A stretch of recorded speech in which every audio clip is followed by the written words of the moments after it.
Und der Mann, der war wirklich todkrank gewesen. Und Gott hat ein Wunder da an ihm. Er bekennt da in der Zeitung, Gott hat meinen Nacken berührt, meint er heute. Im Spital teilte man ihm mit, dass er wohl nie mehr Geschmack haben würde, weil bei der Bestrahlung alle Nerven im Mund verbrannt werden. Nach 4 Monaten konnte er wie durch ein Wunder wieder schmecken. Gott tut also auch heute noch Wunder.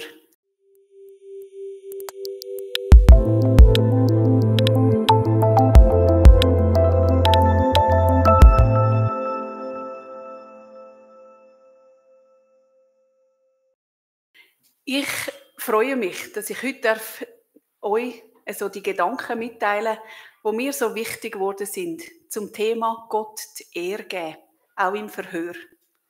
Manchmal erleben wir vielleicht nicht gerade ein Verhör. Ich weiss nicht, wer von euch schon die letzte gerade vor Gericht war. Ich weiss es nicht. Oder weil er irgendwie etwas bekannt hat, wo andere das Gefühl hatten, das ist nicht okay. Aber manchmal kommt einem doch eine Zeit vor Krankheit auch wie ein Verhör vor. Und dann habe ich gestern den Stapel Zeitungen Berner Oberländer durchgeblättert und bin bei einem Artikel hängen geblieben. Ihr glaubt es nicht, aber es ist auf der Sportseite. Und dort hat es einen Artikel gehabt, wo es heisst, über den Berner Beach Soccer Pionier. Ich weiss nicht, ob ihr den kennt. Ich habe einmal bis jetzt ehrlich gesagt noch nie etwas vom Sascha Voits gehört. Aber der Sascha Voits, der ist interviewt worden hier im Berner Oberländer. Und die Schlagzeile darüber steht, die Ärzte geben ihm 3 Monate, dann geschieht das Wunder. Und diese Schlagzeile, die hat mein Auge gepackt. Denkt, Wunder, ich bin ja im Moment beim Thema Wunder dran, mit dieser Wunderheilung vom Blinden. Und dann habe ich gedacht, gut, ich lese da. Ich tue euch jetzt nicht den ganzen Artikel vorlesen, aber man kann in diesem Artikel lesen, wie er Nackenschmerzen hatte, wie man das Gefühl hatte, er ist ein bisschen verspannt etc. Und irgendwann später hat man herausgefunden, dass er einen Tumor hat.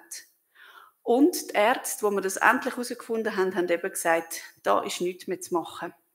Und nachher dann steht wirklich, wie er mit seiner Familie, mit seinen 3 kleinen Kindern, wie sie das thematisiert haben. Da steht, der Tod wurde in der Familie offen thematisiert. Auch die beiden älteren Kinder begriffen, was mit ihrem Vater geschah. Am Tisch dankten und beteten sie zu Gott dafür, dass Papa nicht sterben muss. Und so ein Wunder trifft dich. Und der Mann, der war wirklich todkrank gewesen. Und Gott hat ein Wunder da an ihm. Er bekennt da in der Zeitung, Gott hat meinen Nacken berührt, meint er heute. Im Spital teilte man ihm mit, dass er wohl nie mehr Geschmack haben würde, weil bei der Bestrahlung alle Nerven im Mund verbrannt werden. Nach 4 Monaten konnte er wie durch ein Wunder wieder schmecken. Gott tut also auch heute noch Wunder. Das ist mir so gross und so wichtig geworden. Wenn wir jetzt über die Wunderheilung uns Gedanken machen von dem Blinden, dann dürfen wir wissen, Gott tut immer noch Wunder. Und der Mann, der hat mich sehr ermutigt und ich will euch auch Mut machen, ja, unser Glauben, das, was wir mit Gott erleben, wirklich auch zu bekennen. Er hat es im Berner Oberländer gemacht. Und wenn wir uns jetzt da zurückgehen, machen wir eine kleine Zeitreise. Eine Zeitreise zurück in die Zeit, wo Jesus gelebt hat. In die Zeit, wo der Blinde gelebt hat. Die eine Bibel haben, die dürfen sie gerne vornehmen. Lesen mit uns im Johannesevangelium im 9. Kapitel. Der Christian hat schon den Anfang gelesen. Mir ist wichtig, den Anfang nochmal zu lesen, weil ich glaube, es ist ganz wichtig, dass wir verstehen, der Johannes, der das da bezeugt, der erzählt die Geschichte nicht einfach als Wunderheilung. Es ist nicht allein das Wunder, dass der Mann geheilt worden ist, sondern Johannes erzählt die Geschichte als Geschichte hinter der Geschichte. Das ist das, was ich heute Morgen mit euch anschauen möchte.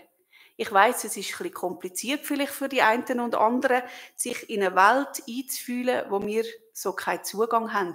Niemand von uns da im Saal ist jüdisch. Und niemand hat zu dieser Zeit gelebt. Aber wir wissen, dass Jesus da ganz klar sagt, er sagt, wenn man wirklich den Durchblick haben will, wenn man wirklich sehen will, wenn man geistlichen Durchblick haben will, dann braucht man ihn. Er ist das Licht der Welt. Ohne Jesus gibt es keinen geistlichen Durchblick. Man ist geistlich in der Finsternis, in der Dunkelheit, getrennt von Gott. Weil Jesus sagt, ich bin das Licht der Welt. Wer mir nachfolgt, wird nicht in der Finsternis wandeln, sondern das Licht der Welt haben.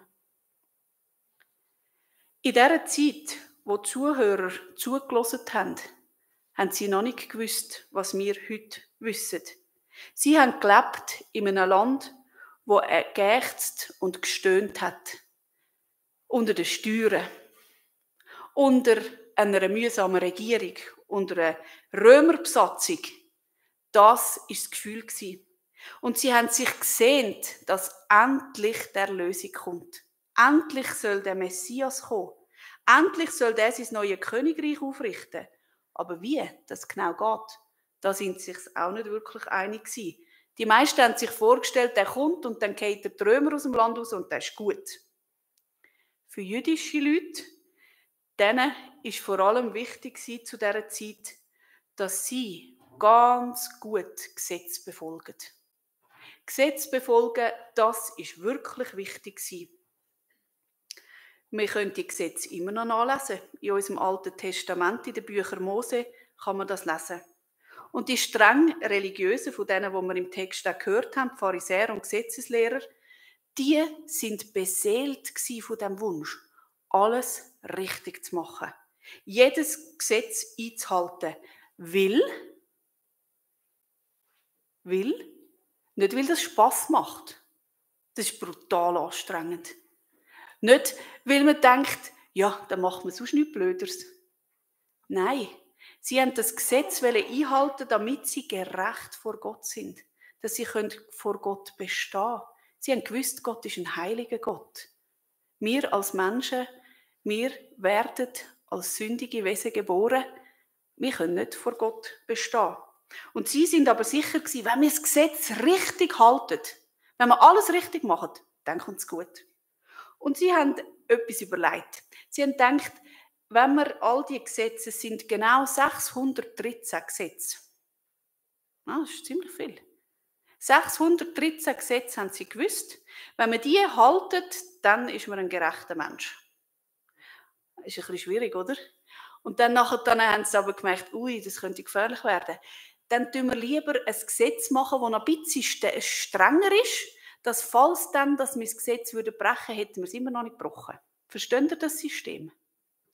Das ist so ein Zaun um den Zaun. Also wenn man Kühe einzaunet, dass man zaunet und sagt, also da vorne ist wirklich gefährlich, also tun wir noch ein bisschen mehr zurückzaunen, dass falls dann rausgehen, dass es noch einen zweiten Zaun hätte, oder? Das Prinzip kennen wir. Und so ist es mit den Gesetzeslehrern gewesen. So haben die ihre Gesetze aufgestellt. Weil nämlich die Gesetze von Mose, die sind nicht verhandelbar gewesen, die sind heilig gewesen, an denen hat man nichts tun. Die hat man müssen halten. Und übrigens, eine kleine Nebenbemerkung, wenn die Pharisäer viel im Neuen Testament Jesus vorwerfen, er hätte das Gesetz gebrochen, dann hat Jesus nie ein mosaisches, eines von diesen 613 Gesetzen gebrochen. Nie. Er hat Gesetze gebrochen, die eben die Rabbiner aufgestellt haben. Von diesen Zäunen, an denen, die hat er zum Teil ganz bewusst geschnätzelt. Er sagt, so nicht. Ihr stellt die Gesetze auf.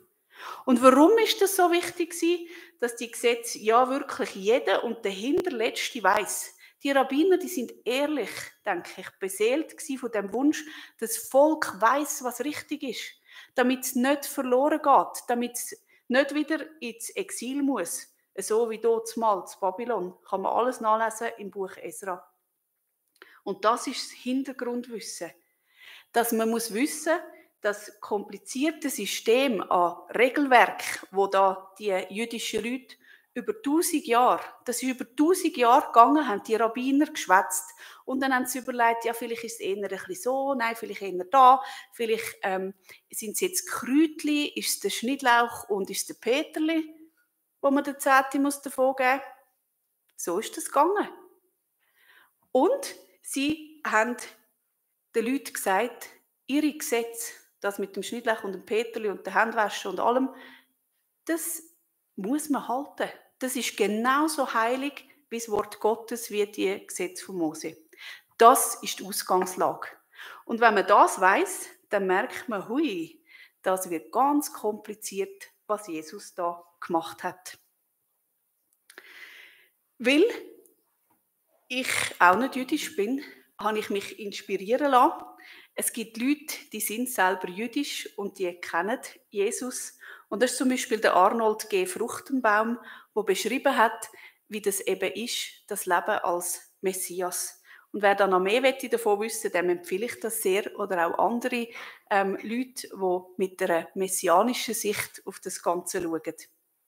Auf jeden Fall, wenn man weiss, dass zu dieser Zeit eben die Erwartung war, dass Jesus die Wunder tut. Sie haben erwartet, die messianischen Leute, die wissen das, für uns ist das vielleicht nicht so bekannt, aber die Pharisäer haben definiert. Sie haben definiert, an was, dass man sieht, wann der Messias wirklich wiederkommt. Sie haben definiert, was muss passieren. Man kann den Messias, den Retter, an folgenden Wunder erkennen. Er muss einen Leprakranken heilen, er muss einen stummen Geist austreiben, er muss einen blind Geborenen heilen und er muss einen Toten auferwecken. Also, ihr seht, wir haben da es mit einem messianischen Wunder zu tun. Und das haben die meisten Zuhörer und Zuschauer im Umfeld auch gewusst. Er hat also wieder ein Zeichen da, das für grosse Aufruhr gesorgt hat. Ist er jetzt der versprochene Retter? Ist es jetzt wirklich der Messias? Bevor Jesus den Blinde heilt, lesen wir, die ihre Bibel haben, die können da zurück blättern, die sehen, da geht es um die Begegnung mit der Frau, die beim Ehebruch ertappt worden sein soll. Und dort sagt er eben nochmal, ich bin das Licht der Welt. Und da nimmt Jesus Bezug auf den Jesaja. In den alten Schriften ist ganz viel gestanden und wir können es immer noch lesen. Wir können es immer noch lesen von diesen Prophezeiungen. Ganz viel früher von dem, wo wird kommen, von dem Messias, wo wird kommen. Und dort steht im Jesaja 49, Vers 6, es ist zu wenig, dass du mein Knecht bist, um die Stämme Jakobs aufzurichten und die Bewahrten Israels zurückzubringen. So habe ich dich zum Licht der Nationen gemacht, dass mein Heil reiche bis an die Enden der Erde. Also die Voraussage, dass Jesus das Licht ist, weil Finsternis bedeutet im jüdischen Kontext geistliche Blindheit. Nicht durchgesehen. Finsternis, er ist Licht und er ist Licht für die Nationen. Er ist nicht nur für die jüdischen Leute, sondern für dich, für uns, für alle, für den Hintersten und den Letzten, vom Anfang bis am Ende der Zeit. Und die Juden waren mega fies. Die haben das alles gesehen. Und dann gibt es zwei Möglichkeiten. Entweder anerkennt man das, oder man sagt, ja, also, irgendetwas stimmt da nicht. Woher nimmst du die Macht? Weil Wunder tun, die sind passiert. Die sind passiert. Und die Juden haben behauptet, dass er mit dämonischem Ursprung heilen. Aber da ist Jesus, der lässt sich nicht auf das ein. Er kehrt den Spieß um. Und er vollbringt eben das messianische Wunder und heilt den Mann, der blind geboren ist. Und noch ein kleiner Exkurs, der mich als Hebamme einfach äußerst fasziniert hat. blind geboren sein im Judentum. Das bedeutet ziemlich viel. Sie haben nämlich ein Vorstellungsgebilde gehabt. Sie haben sich vorgestellt, sind ja alle mal von euch in einem Buch gewesen, oder? Ja, alle. Und sie haben sich vorgestellt, dass der hinterste und letzte, wo mal so in einem Buch war, dass dort im Buch hinein, dass der Kampf zwischen Gut und Böse schon ausgefochten wird. Und dass bei den meisten Menschen das Gute in der Regel siegt. Es gibt es aber auch, dass es eben nicht passiert. Und nachher dann, wenn so das Böse kommt, kann es sein, dass ein Baby Mutter schüttet. Und zwar, weil sie ablehnt. Und wenn das passiert, dann wird das Kindli blind geboren. Das war die Vorstellung, die die Leute da hatten. Dass das Kindli, sprich der Mann, der da blind war, der hat offenbar schon im Bauch von seiner Mutter eine Abneigung gegen seine Mutter entwickelt und ist darum sündig gewesen. Aber eben, Jesus sagt nein. Nicht von all dem. Es geht nicht um das, sondern die Heilung, die geschieht zur Ehre Gottes. Und wenn ich das so gelesen habe, ist mir noch etwas anderes in den Sinn gekommen. Für jüdische Vorstellungen war klar, wenn ich etwas tue, hat es unmittelbare Konsequenzen. Also wenn ich etwas Schlechtes tue, dann hat es schlechte Konsequenzen, logischerweise, oder? Dann straft Gott. Und vielleicht kennt ihr das auch.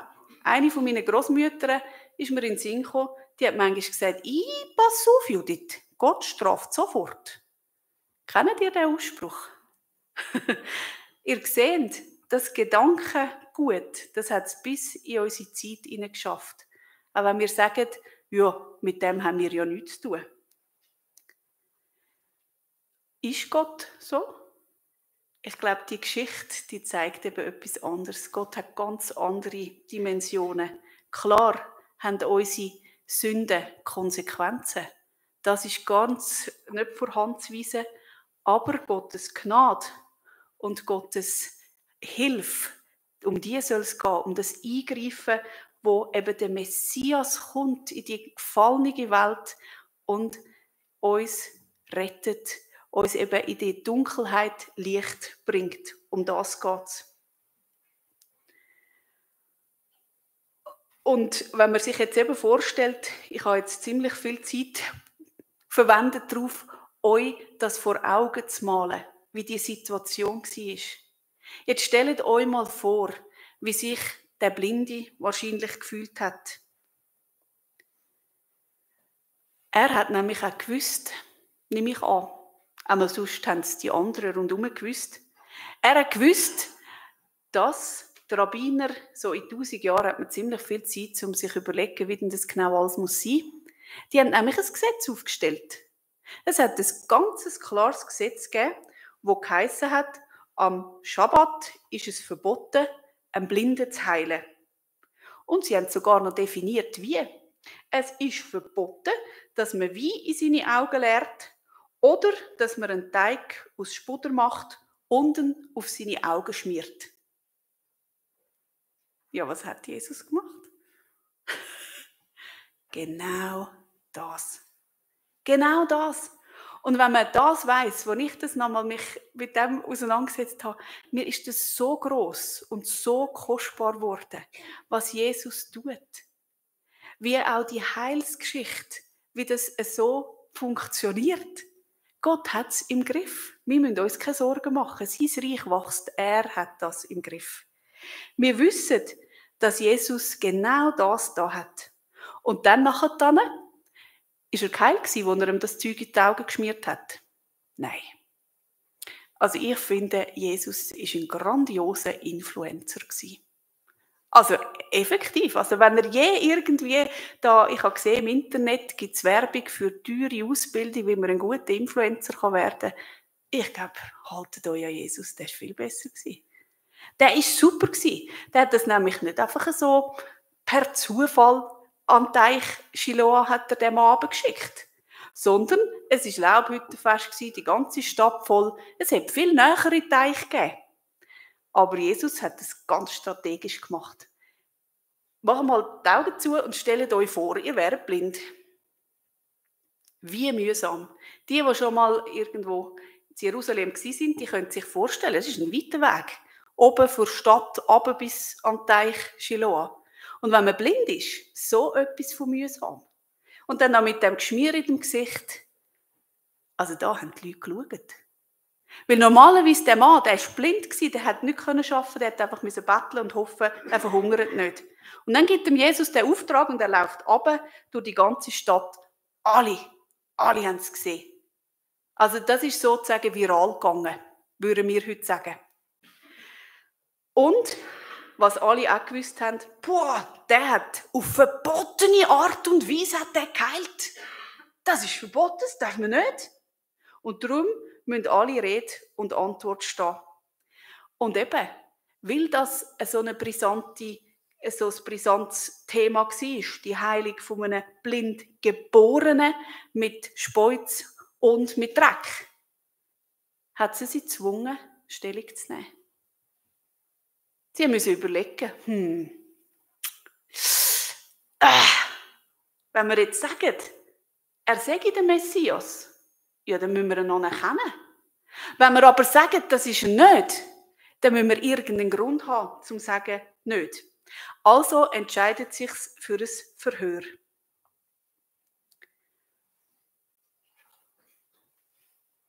Und nachher lesen wir da, wie das gegangen ist.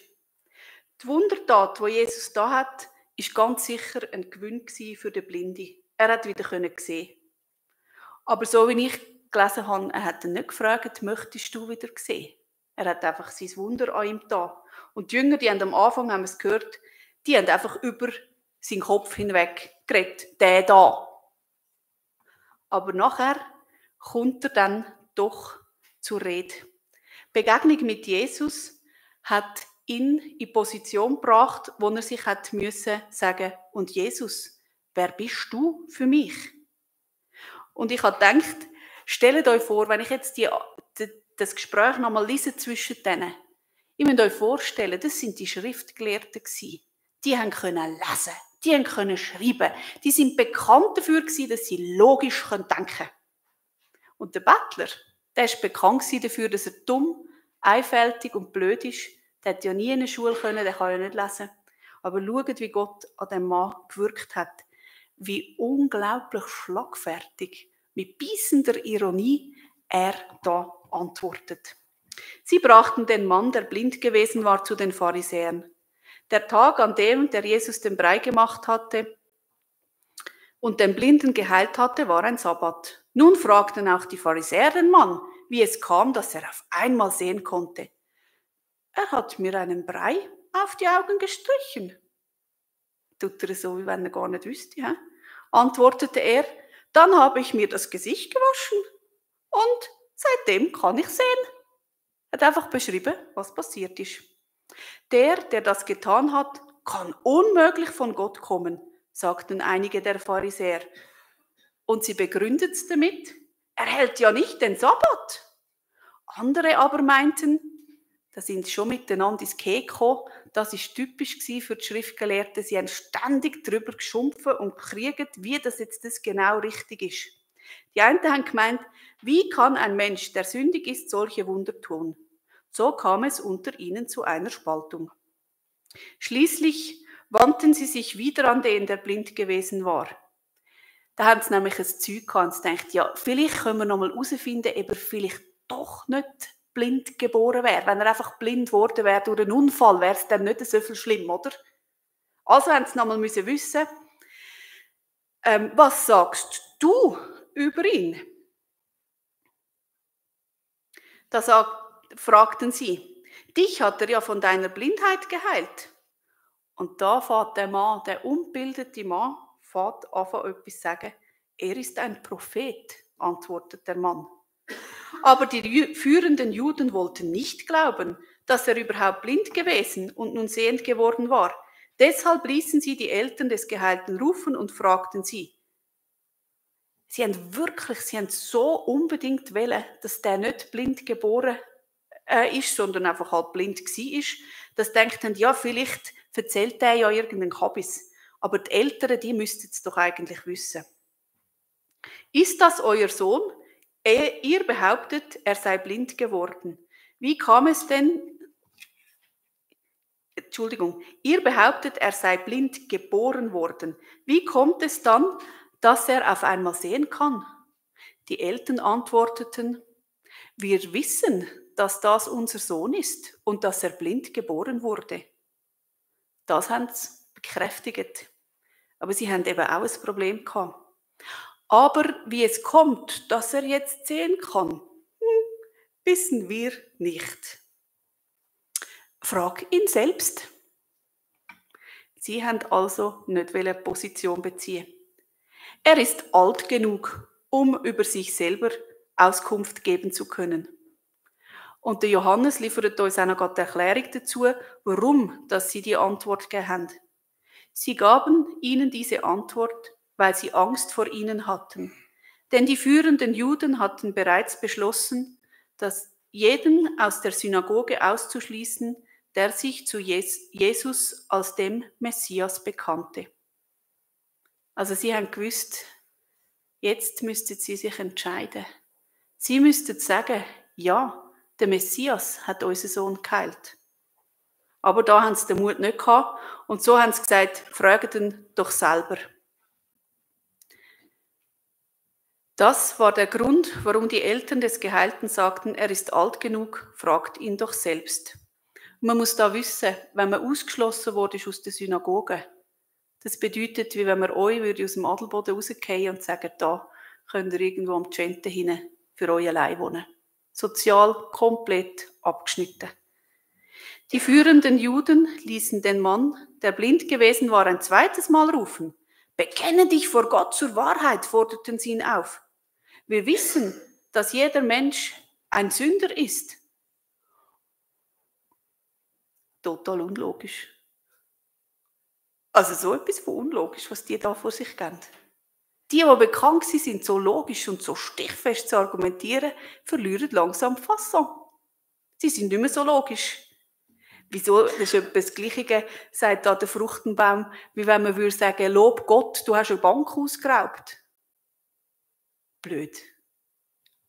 Aber sie sind im Stress gewesen, würde ich sagen.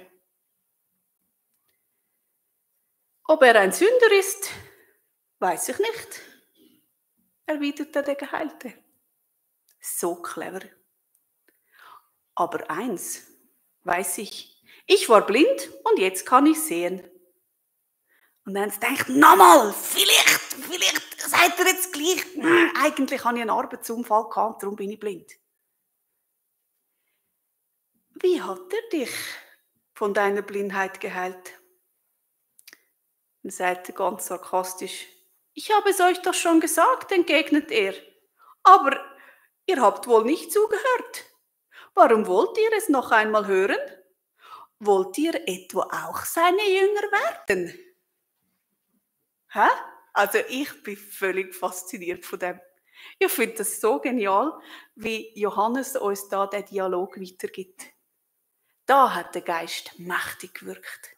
Und der Mann, der hat offenbar keine Angst mehr gehabt. Er hat gewusst, da ist etwas Grosses mit mir passiert. Und dann heisst es, da wurden sie wütend. Du bist sein Jünger, schrien sie ihn an. Wir dagegen, wir sind die Jünger von Mose.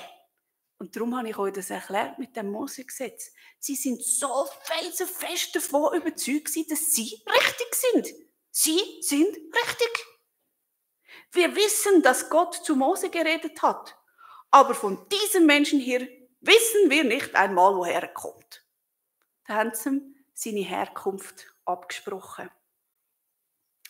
Und dann wieder unsere blinde Mann. Es ist noch nicht fertig, wie Gott mit ihm gearbeitet hat. Ach, das ist doch wirklich sonderbar, meinte der Mann. Er hat mich von meiner Blindheit geheilt und ihr wisst nicht, woher er kommt. Wir alle wissen, dass Gott einen Sünder nicht erhört. Er erhört den, der gottesfürchtig ist und dass er tut, was Gott will. Hat man denn, solange die Welt besteht, je schon gehört, dass jemand einen Blindgeborenen von seiner Blindheit geheilt hat? Wenn dieser Mann nicht von Gott käme, könnte er solche Dinge nicht tun. Amen, kann man da sagen, oder? Er hat es erkannt. Er hat vollkommen den Durchblick gehabt. Er war im Licht gsi, sichtbar durch die Augen, aber auch geistlich hat er vollkommen den Durchblick gehabt. Aber die gebildet gsi sind, die sehend gsi sind, die Schrift studiert haben, die sind in geistlicher Blindheit gsi. Sie haben geantwortet, darauf antworteten sie nur, du bist ganz und gar in Sünden geboren. Wie kannst du es wagen, uns zu belehren? Und sie warfen ihn hinaus. Krass. Er hat sich bekannt. Der Geist Gottes hat mächtig gewirkt. Und das Verrückte ist, stellt euch vor, der hat Jesus noch nie gesehen. Der hat Jesus noch nie gesehen. Da, wo er Jesus begegnet ist er ja noch blind und hat noch den Teig auf den Augen gehabt. Und Jesus hat das Wunder da, er hat vorher schon Blinde geheilt. Aber da hat er geheilt, ohne dass er anwesend war. Er war an einem ganz anderen Ort. Und es ist der erste Mensch, der sich zu Jesus bekennt. Und für die auch ihre Bibel da haben, die können lesen, nachher geht es weiter, dass zu einer Begegnung kommt zwischen Jesus und dem Blinden, der jetzt sehend ist, wo er sich zu Jesus bekennt. Ich finde das so eine gewaltige Geschichte. Offenbar scheiden sich Geister definitiv an Jesus. Man kann nicht neutral zu Jesus stehen. Das geht nicht. Entweder Licht oder Dunkelheit. Wer ist er? Ganz ein Haufen Leute sagen, ja, das ist ein wohltätiger, guter Mann gewesen. Oder ist er wirklich der Retter der Welt, der Messias, der Heiland von jedem von uns? Der von sich sagt, nur durch mich gibt es Licht und ewiges Leben. Und so habe ich mich nochmal ganz neu gemerkt, ich muss mich entscheiden. Wer ist Jesus für mich? Was glaube ich? Was glaubst du? Bekenne ich Jesus immer wieder meine geistliche Blindheit und bitte ihn um Durchsicht und nehme sein Licht an und gebe ihm die Ehre dafür? Ich glaube, am Schluss bleibt wirklich die Herausforderung für jedes von uns, zu überlegen, wie bin ich, wie stand ich zu Jesus? Und zu merken, will ich das Licht empfangen? Er sagt, wir haben es gelesen, er ist für alle Nationen gekommen. Es ist bereit, wir dürfen mit einem ganz einfachen Gebet Jesus bitten, dass er in unser Leben kommt und dass er uns Licht schenkt. Und so, wenn wir zum Abschluss nochmal den Vers lesen, der bekannte Ich Bin-Vers. Jesus hat seinen Leuten probiert, durch ganzen Haufen Bilder zu sagen, wer er ist. Er ist die Tür, er ist das Brot, er ist der gute Hirt, er ist eben das Licht. Das soll klar machen, wer er ist. Jesus sagte von sich, ich bin das Licht der Welt. Wer mir nachfolgt, wird nicht in der Finsternis wandeln, sondern er wird das Licht des Lebens haben. Amen.